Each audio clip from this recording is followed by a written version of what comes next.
Hello everyone, I am the storyteller and I am here to help you today. I know you use this video to fall asleep, so before that, like the video and subscribe to the channel. Also, where are you from and what time are you watching? Now, get comfortable and relax. It was dark, so very dark and quiet. The only sound was the faintest whisper of a breeze coming from somewhere, like the wind sighing as it caresses the leaves of a tree. The blackness, in wherever he was, a room, a cell, a box, whatever, was total and sensory numbing. No light penetrated the gloom that he could make out. Why was he here? How did he get here?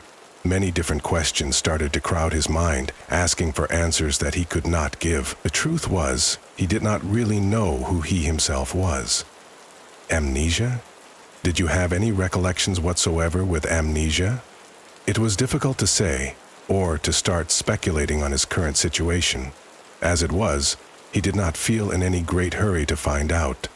There was a serenity about how he felt, a desire to stay in the moment, or rather, to deny the truth, whatever that truth was. Feeling around, there was nothing.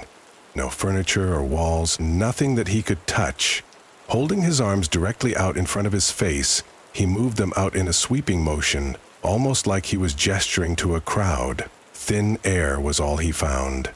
A sound off to his right, so slight he almost missed it.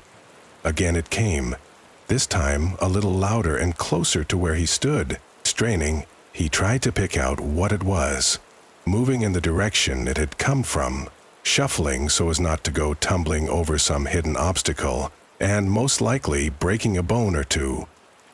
Silence again. Deathly silence.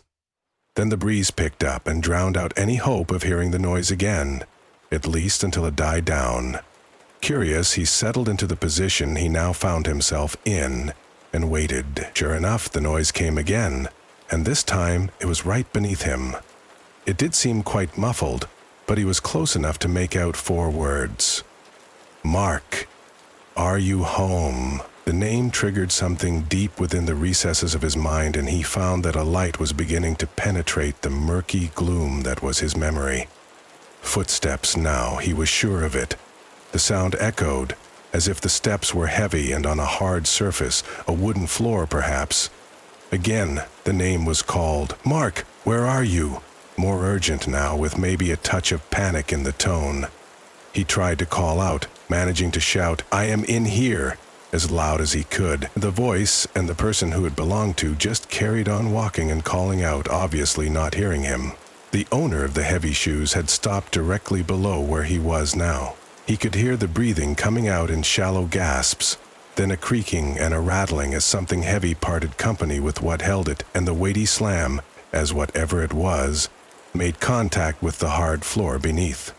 A pause, then silence for a while, perhaps 30 seconds or so. It was almost as if the person below was contemplating, deciding what they should do. Footsteps once more, getting closer, the breathing a little heavier, almost close enough now for him to reach out and touch. A buzzing sound halted the steps. A muffled cry of anguish and a sigh as a bleep echoed out, followed by the voice again. It sounded like a woman. Now it was closer and he could make it out. Definitely a woman. She sounded vaguely familiar, as though he once knew her. In the distant past, however, he could not quite place her. Listening intently, he tried to make out some of the words she was saying and managed to grasp a couple of them. House, and no sign. Who was she? What was she doing? And what was she looking for? The voice stopped once again, and the footsteps resumed. A sound like a handle turning filled the silence. Once, twice, 3 times, but no door opened. Whatever it was, it seemed that it was stuck. Something jangled. Was it keys? Then a creak as the door slowly swung open, allowing light to penetrate the gloom, rendering him unable to see clearly for a few seconds. It subsided, and he made out the silhouette of a person standing in the doorway.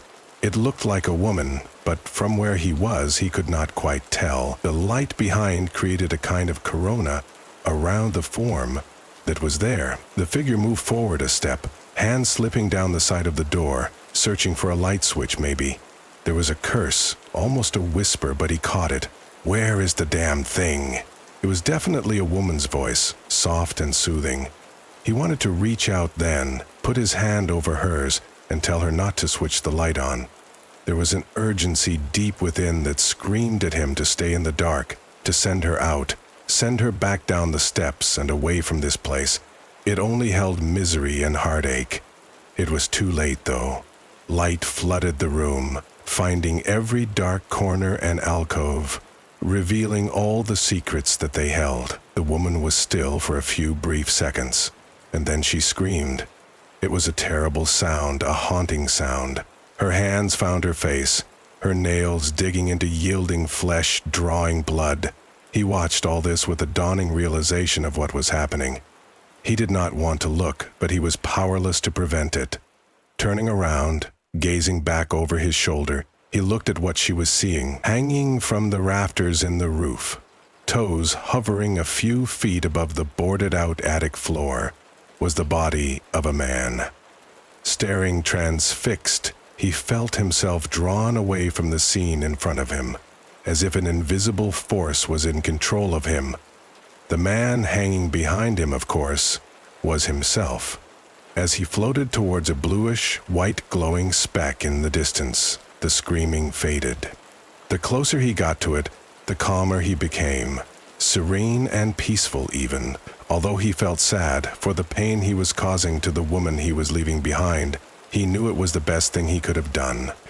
The last thing he heard, away in the distance now, before he passed through the light and into the beyond, was his wife screaming his name, over